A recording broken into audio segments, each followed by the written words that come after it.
Comme avec Internet, le cloud, l'IA, nous sommes une fois encore à la charrette des grandes puissances sur la crypto-monnaie. 10% des Européens détiendraient des crypto-monnaies. En France, il serait déjà 12%, soit plus de 8 millions de Français, et ça continue d'augmenter. Et vous, votre premier réflexe, c'est d'avoir peur. Ce n'est pas de savoir comment investir dans cette nouvelle technologie, la fameuse blockchain, mais comment la réguler, comment taxer les profits de monsieur tout le monde, et comment la contrôler. Car au fond, c'est ça qui vous terrifie dans le monde de la crypto, il échappe aux technocrates. Quand il y a une nouvelle technologie, vous en avez peur de suite et vous voulez la réguler. Nous, on se demande comment s'y adapter et comment en tirer profit. Nos préoccupations sont pourquoi l'Europe n'innove plus et comment utiliser ces technologies pour booster notre compétitivité. Plutôt que de taxer, favorisons l'investissement dans l'industrie européenne et l'économie réelle. Incitons les détenteurs de crypto à transformer les plus-values en actions dans des entreprises innovantes, faisant en sorte que les futurs Nakamoto ou Musk soient européens et créent des technologies de rupture sur notre sol. Soyons enfin un continent d'avenir. Oui, il faut rendre la crypto utile et pour ça, il faut se débarrasser des technos inutiles. Est-ce que vous avez écouté Donald Trump? Je le cite. Nous allons baisser vos taxes, mettre fin à l'inflation, augmenter vos salaires, ramener des milliers d'usines aux États-Unis. Cela se fera par des droits de douane et des mesures concrètes et immédiates. Ce pragmatisme, cet enthousiasme, cette préférence nationale, ça change d'ici. Et une vague d'optimisme gagne le nouveau monde et c'est du même des opposants comme Zuckerberg.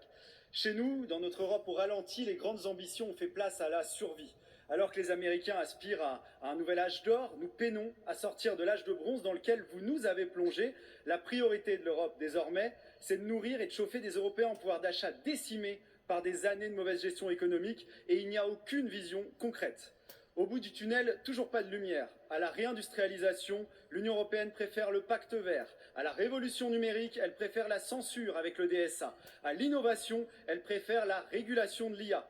Une norme n'a jamais créé d'emploi, mais au diable bon sens tant que votre idéologie suicidaire triomphe. S'il est trop tôt pour dire si le rêve américain est réellement de retour, une chose est sûre. Nous sommes toujours embourbés dans votre cauchemar européen. Vivement le réveil. Cela ne viendrait à l'idée de personne de confier la gestion d'un incendie à un pyromane. Alors pourquoi avons-nous confié l'avenir de notre industrie à des idéologues verts?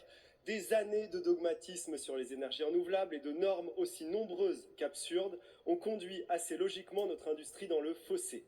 En détruisant notre industrie par dogmatisme, vous nous condamnez à importer des biens en provenance de pays tels que la Chine, les États-Unis et l'Inde, responsables à eux trois de la moitié des émissions mondiales de gaz à effet de serre. Vous réussissez donc l'exploit d'à la fois sacrifier notre souveraineté, le pouvoir d'achat des Européens, mais aussi le climat. Donc chapeau bas.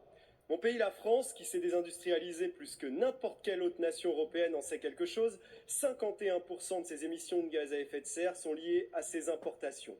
Un audit des conséquences du Green Deal sur notre industrie n'est donc pas seulement souhaitable, il est nécessaire, urgent et vital. Mais plus important encore, il est temps, vraiment, de vous retirer une bonne fois pour toutes de la gestion de notre avenir industriel, agricole et énergétique, s'il vous plaît. Je vous remercie.